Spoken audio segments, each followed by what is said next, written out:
Exceptionnellement, le peloton a disputé une 10e étape consécutive afin de célébrer en course le 14 juillet au programme 165 km entre Enza et le Mont d'Or. Bonsoir Théo Grévin. Bonsoir Pierre, bonsoir à tous. Théo, on a eu le droit à une première étape de montagne explosive. Étape explosive dans cette région volcanique qu'est l'Auvergne-Rhône-Alpes et un vainqueur de classe mondiale, Simon Yates, 3e victoire sur la grande boucle pour le Britannique, récent vainqueur du Tour d'Italie. Longtemps dans une échappée à 5, il a été incisif juste avant l'ascension du Mont d'Or.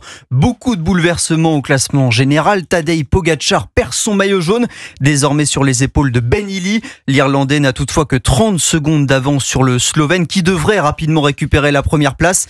Et puis en mode nos Français avec une déception.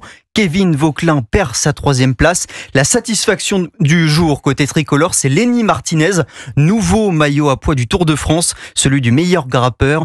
Martinez épuisé mais très heureux au micro de France Télévisions. J'avais plus grand chose à la fin et je suis très content d'avoir pris les points pour le maillot. On va essayer maintenant de l'emmener le plus loin possible. Après je sais qu'honnêtement avec Tadej ça va être très compliqué, mais je vais faire le max et je vais essayer de garder le plus longtemps possible et on verra tout simplement.